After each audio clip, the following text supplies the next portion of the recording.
여러분 안녕하세요. 정은입니다. 추운 겨울철엔 얼어있는 빙판길, 교통사고나 낙상사고 소식을 자주 접하게 되는데요.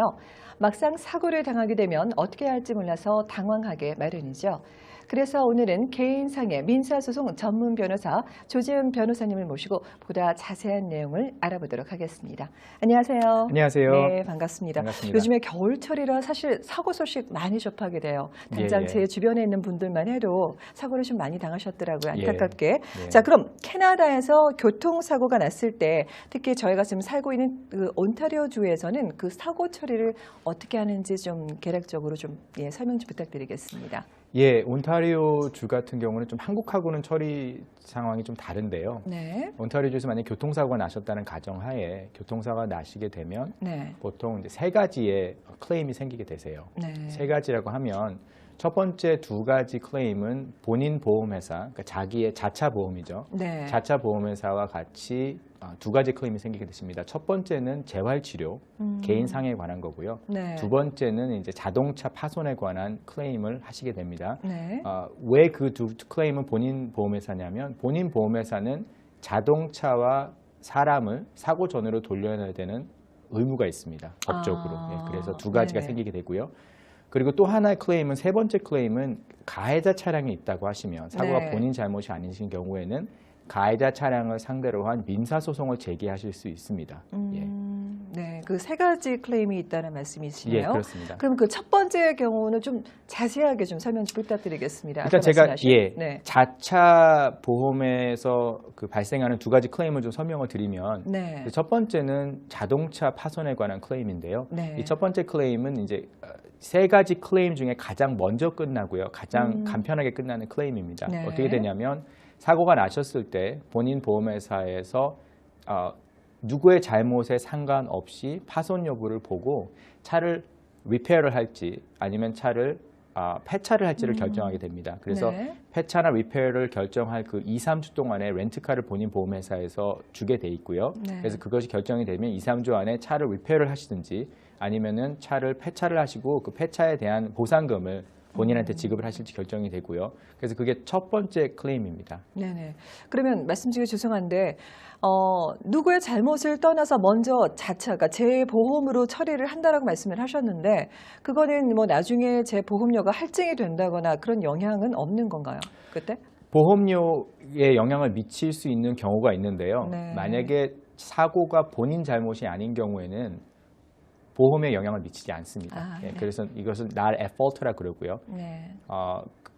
만약에 사고가 본인 잘못이라고 하면 이 기록이 본인 그 보험에 올라가게 되고요. 기록에. 그리고 보험에 영향을 미칠 가능성이 있습니다. 네, 잘 알겠습니다. 자, 그럼 아까 두 번째 말씀하셨던 것 중에 아까는 이제 그 자동차 대물에 대한 클레임을 말씀을 하셨고요. 만약 이제 사고가 나서 이제 다치게 되는 경우 그때는 어떻게 되는 거죠? 재활치료라고 할까요? 그래서 제가 아까 말씀드린 이제 두 번째 클레임에 관한 그 재활치료에 대한 클레임인데요. 이것도 본인 보험에서 일단 해주시는 거고요. 그래서 일단은 이 클레임은 세 가지 캐러고리로 분류가 되어 있습니다. 그래서 첫 번째 캐러고리 같은 경우는 모든 사람들이 사고가 나면 일단 그 캐러고리로 시작을 하시게 돼 있어요. 어떤 거죠? 골절이 없으시거나 그리고 사고 전에 본인의 어떤 컨디션, 헬스 컨디션이 있으셔서 3,500 첫 번째 캐러고리 안에서 치료를 받으셔서 완벽하게 치료가 안 되셨을 경우에는 이제 다음 캐러고리로 넘어가게 되시는데요. 일단 시작은 3,500불로 시작을 하시고 한 4개월 정도 재활치료를 받으실 수 있게 됩니다. 그래요. 그럼 두 번째 경우, 그보다 이제 좀 더. 두 번째 경우에는 이제 사고로 인해서 좀 심하게 다치신 분들인데요. 골절이 있으시거나 무슨 이유에서든지 3,500불로 책정이 되어 있는 그 4개월 동안의 치료로 인해서 완벽하게 치료가 안 될 수 있다는 그 결정이 나오게 되면 두 번째 캐러고리는 일단은 지금 온타리오주에서는 얼마 전까지 2016년까지는 5만 불이었는데요. 지금은 이제 6만 5천 불로 이게 달라졌습니다. 그래서 6만 5천 불까지 치료를 받을 수 있게 됩니다. 그러니까 아까 처음에 말씀하셨던 그 마이너의 경우에 한 3,500불 갖고 커버가 안 되면 한 6만 5천 불까지는 이제 가능하다는 말씀이시죠. 자, 그러면 이제 맨 마지막의 경우는 어떤 걸까요? 이제 맨 마지막의 경우에는 이제 정말 심하게 사고가 나신 분들의 하나인 건데요. 이제 catastrophically injured라 그래서 몸의 펑션에 그죠? 정신적이나 육체적인 펑션이 자기가 원래 갖고 있던 100% 펑션에서 55%의 펑션을 잃어버리신 분들, 그러니까 45% 정도의 펑션만을 갖고 계신 분들은 1 밀리언 라이프타임이 됩니다. 근데 그것도 작년에 법이 바뀌어서 이제 1.5 밀리언 라이프타임으로 바뀌셨어요. 네. 라이프타임이라 하시면 평생을 얘기하는 거죠. 예. 결국에는 그러니까 정상적인 제 기능을 못할 경우를 말씀하시는 거네요. 예, 그렇습니다. 네. 예. 자, 그러면 지금 말씀하셨던 건 처음 이제 자동차, 이번에 이제 재활치료까지 말씀을 해주셨는데요. 마지막 클레임이 아까 어떤? 마지막 클레임은 이제 많은 분들이 궁금해하시죠. 그러면 사고가 나서 내 잘못이 아닌데 내 보험회사에서 차를 고치고 내 보험회사에서 재활치료를 해주는데 도대체 사고를 낸 가해자는 도대체 뭘 하는 거냐. 맞아요. 왜냐하면 이제 한국에서는 사고가 나시면 가해자 차량이 만약에 내 잘못이 아니라 그러면 자동차 파손, 재활치료, 그다음에 이제 저희가 생각하는 민사소송 보상금이죠. 정신적인 육체적인 보상금도 전부 다 가해자 차량이 내게 돼 있거든요. 근데 캐나다 온타리오주는 특히 그렇지 않습니다. 그래서 이제 민사소송을 제기를 하셔야 돼요. 예, 그래서 이제 민사소송, 그래서 이제 변호사들이 많이 인볼브가 되는 부분이기도 합니다. 그래서 가해자 차량으로 인해서 정신적이거나 육체적으로 보면 영구적으로 불편한 점이 생겼을 때, 뭐 장애는 아니지만 일을 하시는데 불편한 점이 생기시거나 있을 때 이제 민사소송을 통해서 가해자 차량한테 이제 보상을 받으셔야 됩니다. 이제 정신적인, 육체적인 고통 및 돈을 잃어버리신 것들에 관한 것들입니다. 그러면 그 경우에는 어떤 리밋이 최대 그 한도 범위라는 게 있는 건가요? 한도 범위는 없으세요. 예, 그래서 한도 범위는 없으신데 이제 온타리오주에서 보시면은 이제 판례상으로 봤을 때 정신적인, 육체적인 고통은 대법원에서 결정한 게 이제 33만 불을 넘질 않습니다. 예, 그러시고 이제 거기에 만약에 뭐 평생 일을 못 하신다거나 평생 간병인이 필요하시다 그러면 이제 굉장히 많은 그 이제 뭐 밀리언이 넘을 수도 있고 이런 클레임이 생기실 수 있는 거죠. 예. 어떤 그러니까 하나하나의 경우 그 사건에 따라서 조금씩 뭐 추가되는 부분이 있는 거네요. 계속적으로. 그렇죠. 이제 사고로 인해서 이제 저희가 민사소송을 제기했을 때는 크게는 첫 번째로는 이제 정신적인 육체적인 고통이 있고요. 두 번째 경우에 있어서는 이제 스페셜 데미지라 그래서 임금을 잃어버리신 경우, 집안일을 못 하시는 경우, 사고 내서 간병인이 필요하신 경우, 예, 이런 거 아니면 아이들을 못 돌보신다든지 이랬을 때 이제 그 스페셜 데미지까지 더해지게 됩니다. 그래서 캐러고리가 있죠. 네, 잘 알겠습니다. 자, 그러면 이제 또 한 가지 궁금한 게 뭐냐면 사실 이제 뭐 교통사고 났을 당시에 사람이 당황을 하다 보니까 그때는 미리 클레임을 안 하는 거예요. 그때는 몰라서 미처 못했다가 좀 나중에 왜 항상 사고 나면 좀 몇 달 후라든지 당장 자고 일어나면 그 이후에 아프다든지 그랬었을 때 그 저는 정확한 얘기를 잘 못하겠는데 뭐 공소시효라고 할까요? 그 타임라인이 있을 텐데 그게 어떻게 되죠? 일단은 그 아까 말씀드린 대로 일단 자동차 파손에 관한 건 일단 시작하시는 데다 그게 끝나기 때문에 일단 제가 두 가지를 말씀을 드릴게요. 공소시효 문제. 본인 보험회사에게 상해에 대해서 재활치료를 하시는 거는 리미테이션은 보통은 없어요. 그래서 보통은 이제 클레임을 여시잖아요. 사고 났다고 본인에서 전화를 하시면 이제 그쪽에서 물어볼 겁니다. 보험회사에서 다치셨는지 안 다치셨는지. 그러면 일단은 다치셨다 그러면 바로 상해 클레임이 오픈이 되고요. 액시던 베네핏이라고 하는 상해 클레임 오픈이 되시고요. 만약에 그쪽에 나는 지금은 잘 모르겠다라고 하시면 이제 그게 오픈이 안 될 수도 있는데 그거는 아무 때나 오픈하실 수 있으세요.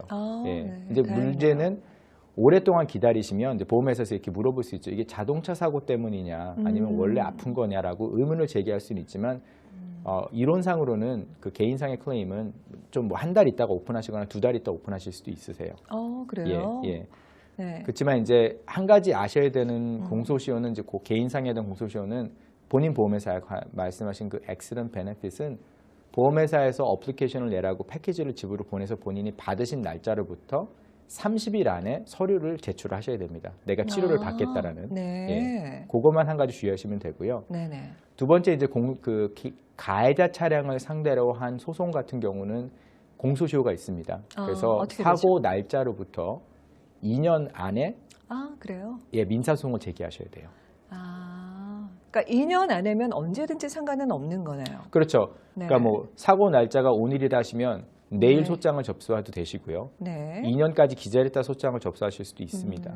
예, 그렇지만 대부분의 통상적으로는 보험회사들이 미니멈 1년을 기다립니다. 왜 1년을 네. 기다리냐면 많은 분들이 알겠지만 후유증이란 것이 있는데 그렇죠.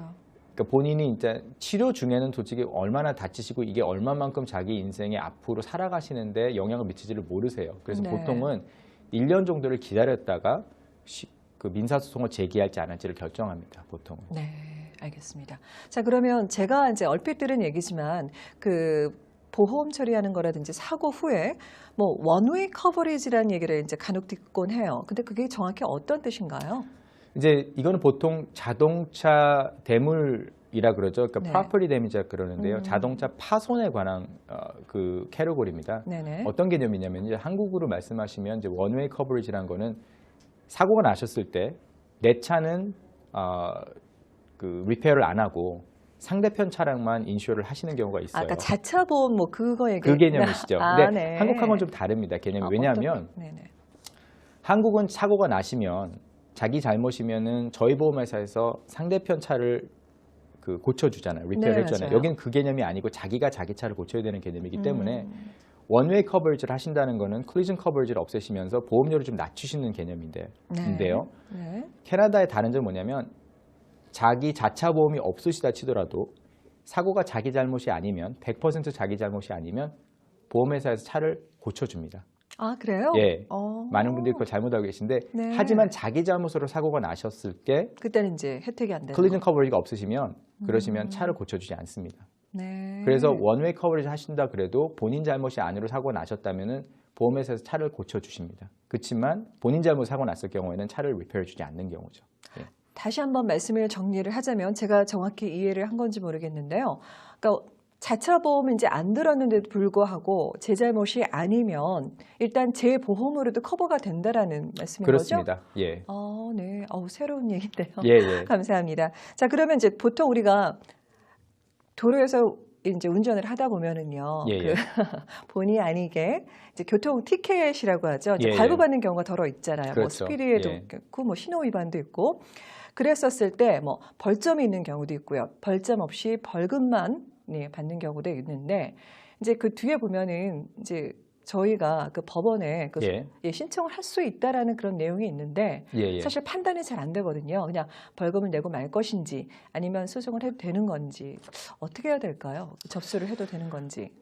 어떤 티켓을 받으셨는지가 되게 좀 중요한 부분이고요. 그러니까 많은 분들이 생각하실 때는 벌점만 없으면 괜찮겠다 하시는데 솔직히 그건 좀 잘못 알고 계신 거예요. 그러니까 벌점이 보험에 영향을 미치시는 경우는 벌점이 모아져서 운전면허가 정지됐을 경우에는 굉장히 보험에 큰 영향을 미치시고요. 네. 아니면 티켓이 많으실 경우 5년 안에 티켓이 많으시면 보험에 영향을 미치세요. 그렇지만 벌점 상관없이. 별점이 상관없이요.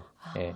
그렇지만 제가 이제 벌점을 생각하는 뭐냐면 벌점이 높다는 거는 그만큼 티켓이 안 좋은 티켓, 좀 심하게 운전을 잘못했다는 티켓인데 이제 온타리오주에서는 도로교통 법률상 가장 높은 티켓이 careless driving이라는 게 있습니다. 부주의한 거요. 부주의 운전인데요. 네. 이제 그 다음은 dangerous driving인데 그거는 이제 형법으로 넘어가게 돼요. 네. 그래서 없었습니다. 보통 그래서 careless driving이 이제 가장 안 좋은 건데 보통은 뒤에서 본인이 잘못으로 다른 차량을 들이받았을 경우 이제 rear end라 그러죠. 네. careless driving을 받은 경우가 되게 많으세요. 근데 그 그래요? 티켓은 보험회사도 되게 안 좋게 생각하는 티켓이라 저는 대부분 제가 이제 어드바이스 드릴 때는 일단은 티켓을 쌓으시는 게 좋아요. 그래서 15일 안에 티켓을 파일링을 하시고 이제 법정에 가시게 되면 이제 그 municipal prosecutor에서 이제 도로교통 법률만 하는 이제 검사들이 있습니다. 검사들하고 이제 딜을 할 수가 있으세요. 그래서 careless driving으로 티켓을 받으셨지만 뭐 disobey traffic light이라 그래서 이제 뭐 신호 위반 같은 경우를 바꾸실 수 있어요. 그래서 웬만하면 티켓을 없애지 못하시더라도 그렇게 바꾸실 수 있어서 좀 lesser charge로 해서 guilty 내가 잘못했지만 careless driving은 아니다라고 해서 좀 밑으로 받으시는 게 본인 보험 요 인상에 대해서는 그게 훨씬 더 유리하십니다. 안 할 이유가 없겠네요. 그렇게 따지면. 그렇죠. 그렇다 그래서 꼭 티켓을 파일링을 하신다 그래서 티켓을 없애실 수 있는 경우는 없어요. 그러니까 없애는 경우들이 있는데요. 뭐 많은 분들이 알겠지만 뭐 경찰이 안 나오면 할 수 있다는데 요즘은 그런 경우는 거의 없어요. 경찰들이 법상으로 파우시상으로 경찰들은 무조건 출두를 해야 되게 돼 있습니다.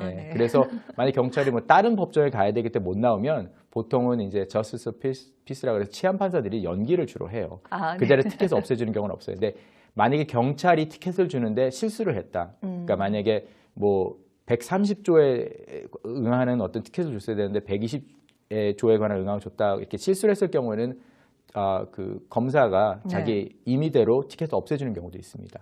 예, 그래서 그거는 이제 누구냐 어떤 콜트에 따라 다르신데요. 제가 볼 땐 일단은 가시면 그냥 통상적으로는 돈도 깎아주시고 티켓도 달리 해주시니까 그냥 내시는 것보다는 가시는 게 좋으세요. 너무 귀찮지 않으신다 그러시면. 네, 예. 알겠습니다. 꼭 참고하도록 네, 하겠습니다. 예. 그리고 뭐 갑자기 또 경찰이 안 나온다거나 그런 유행을 기대할 수는 없겠네요. 앞으로는.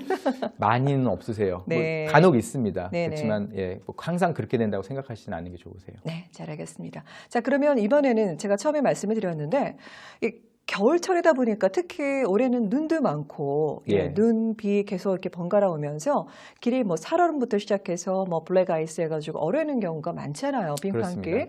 그래서 차뿐만이 아니라 직접 다치는 경우가 있어요. 넘어져서 도로를 가다가도 아니면 뭐 보통 이제 일반 상점 앞이나 그럴 때 이 낙상 사고의 경우에는 저희가 어떻게 처리를 해야 되는지 사실은 너무너무 막연해요. 이럴 때 어떤 좀 조언을 해주신다면 어떻게? 낙상 사고는 제가 아까 첫 번째 그 교통사고에서 3가지의 클레임이 있다고 그러셨는데 낙상 사고는 바로 3번째 클레임인 가해자를 소송하는 클레임으로 시작을 하셔야 되는 거예요. 이제 가해자라 하시면 이제 보통 이 상황에서는 누가 차로 운전해서 이렇게 상해를 입힌 게 아니시고 보통 이제 건물주겠죠. 아니면 도시든지 이 2가지 하나인데요. private property에 있으신 경우는 이제 그 건물주를 저희가 소송을 해야 됩니다. 그래서 건물주라든지 아니면은 그 눈 치우는 contractor, 보통은 이제 스노우를 셔블링을 하든지 눈을 치워주는 subcontractor도 있어요. 그래서 그 사람들을 저희가 소송을 해야 되는 거고요.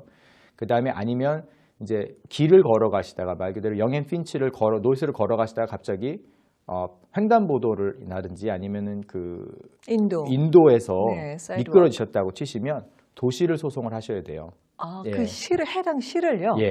근데 유의하셔야 될 점은 뭐냐면 도시 같은 경우는 너무 관리해야 되는 그 면적이 넓기 때문에 법정에서 어떻게 얘기를 했냐면 도시를 소송을 하기 위해서는 상해가 나신 지 7일 안에 비즈니스 데이로 7일 안에 노리스를 보내셔야 돼요. 도시한테. 그러시니까 넘어지시고 골절이 있으시거나 뭐 이렇게 있을 때 hospitalized 되시고 병원에 입원하셨을 경우는 그게 조금 그 시간은 저희가 웨이브가 되지만 그냥 넘어지셔서 응급실에 가시고 그날로 만약에 디스차지가 돼서 집에 오셨던 경우에는 7일 안에 도시한테 클레임을 제기를 해야 됩니다. 그래서 그거를 잊어버리시면 소송할 수 있는 라이트이 없어지세요. 그래요. 근데 사실 그게 판단이 잘 안 되잖아요. 이 정도 경우를 가지고서 소송을 해도 과연 되는 건지, 그리고 예를 들어서 이제 어떤 스토어에 제가 뭐 예를 들어서 뭔가를 사기 위해서 들어갔다가 그 상점 바로 앞에서 넘어졌어요. 그러면 그 상점 주인한테 가야 되는 건지, 말씀하신 것처럼 랜드로드 건물주한테 가야 되는 건지, 뭐 아까 말씀하신 뭐 이렇게 눈을 치워야 되는 그 계약자 사업자한테 가야 되는지 모르잖아요. 그리고 어떤 절차로 뭐 레터를 써야 되는 건지, 그냥 구두상으로 말을 해도 되는 건지. 보통 이렇게 낙상 클레임이 생기시면 솔직히 본인이 이 관할 구역이 도시인지 랜드로드인지 아니면 상점 주인인지, 왜냐하면 이제 계약이 있기 때문에 누군가는 거기를 메인테인을 해야 됩니다. 누군가는 눈을 치워야 되고 누군가는 소금을 뿌려놔야 되는 건데 모르시기 때문에 보통은 가장 좋은 거는 상점 주인이나 랜드로드한테 편지를 보내시는 게 좋고요. 도시한테도 클레임을 제기해 놓으시는 게 좋아요. 그렇게 되시면 일단은 그 7일 노리스를 일단은 그거를 다 세티스파이 하시면 그 다음에는 이제 나중에 서로 그 엔티티들이 보험회사가 다 선임이 되면서 교통정리를 합니다. 도대체 누가 잘못이냐. 그런 다음에 이제 말씀해 주죠. 우리가 잘못이니까 우리랑 딜하자라고 이제 끝내게 되는데 이제 보통은 많은 분들이 이제 개인상의 변호사를 이제 하이어 하시거나 아니면 이렇게 뭐 법무사님을 하이어 하시면 이제 그분들이 그런 것들을 일단은 처음에 다 관리를 해주시기 때문에 좀 편하신 건 있죠. 그럼 그런 걸 처리하기 위해서 좀 저희가 미리 알고 있어야 되는 어떤 팁이 있다면 예를 들어 뭐 사진을 찍어 놓으라든지 어떤 게 있을까요? 첫 번째로는 이제 만약에 넘어지셨거나 다치신 경우에는요 사진을 찍으시는 게 좋고요. 물론 경황이 없으시겠지만 사진을 찍으시는 게 좋고요. 그다음에 이제 증인이 있으시다면 증인 확보하시는 게 좋습니다. 근데 이제 문제는 넘어지셔서 뭐 골절이 생기셔서 바로 병원으로 실려가실 경우는 그게 쉽지가 않잖아요. 그래서 보통은 이제 그렇게 되시면 뭐 개인상의 변호사라든지 연락을 하시면 저희가 거기에 이제 사람을 보내서 사진을 찍고 리포트를 만들어 놓기 때문에 그렇게 하시는 게 좋고요. 일단은 가장 중요한 거는 심하게 다치셨을 경우에는 제가 말씀드린 대로 그 7일에 어떤 그 공소시효가 웨이브가 되기 때문에 좀 기다리셔도 되는데 어쨌든 전화를 하셔서 상담을 먼저 해보시는 게 좋으실 것 같아요. 상해가 이 정도고 여기서 넘어졌는데 어떻게 하는 게 좋겠냐 하시면 대부분의 변호사님이나 법무사님들은 이렇게 하시는 게 좋다고 기본적으로 말씀을 해주시든지 금방 만나실 수 있는 기회가 생기시거든요. 결국엔 어느 정도는 사실 전문가의 도움이 필요하겠네요. 그런 부분에 있어서는. 그렇죠. 특히나. 교통사고는 솔직히 초반에는 그렇게 전문가의 도움 필요 없으실 수 있는데요. 네. 낙상사고일 경우에는 전문가랑 상의를 먼저 하시는 것도 좋을 것 같아요. 가장 빠른 시간 안에. 네, 맞습니다. 사실은 그걸 증명하기도 쉽지 않을 뿐더러 그렇죠. 네, 어떤 절차를 거쳐야 하는지 저 같은 이제 일반인의 경우는 사실 모르거든요. 그냥 크게 다치지 않으면 그냥 넘어가고 아니면 내가 알아서 치료하고 그렇죠. 그게 대부분이더라고요. 그리고 또 이제 네네. 넘어지신 경우에는 병원에 바로 가르셨다고 하셔도 네. 인대가 끊어지셨던지 아니면 뭐 허리에 디스크가 생기셨던지는 증상이 바로 나타나지는 않고요. 네. 또 아시다시피 캐나다는 뭐 MRI나 그런 울트라사운드 찍는데 시간이 좀 걸리기 때문에 맞아요. 그래서 일단은 먼저 가셔서 하시지만 그 전에 일단 노리스라도 넣어놓으시면 공소시효를 잃어버리시는 경우는 없으시기 때문에 그렇게 하시는 게 좀 좋은 것 같습니다. 네. 제 입장에서는. 네. 네. 오늘 말씀 감사합니다. 사실 저희가 막연하게는 알고 있었지만 뭔가 이렇게 좀 자세하게 디테일한 내용을 모르고 있었기 때문에 미처 저희가 하지 못했던 수속부터 시작해서 예. 그런 내용들이 많았는데 오늘 또 예. 변호사님께서 자세히 설명을 해주시니까 이해가 훨씬 쉬웠던 것 같아요. 예, 오늘 감사합니다. 말씀 감사합니다. 수고하셨습니다. 예, 감사합니다. 겨울철엔 급격히 낮아진 기온과 눈 등의 이상기후로 노면이 얼어붙는 결빙 현상이 자주 발생하게 돼서 또 이를 미처 발견하지 못해 큰 사고로 이어지는 경우가 종종 발생하게 되는데요.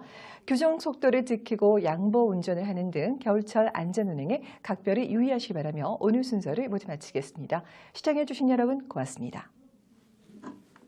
감사합니다.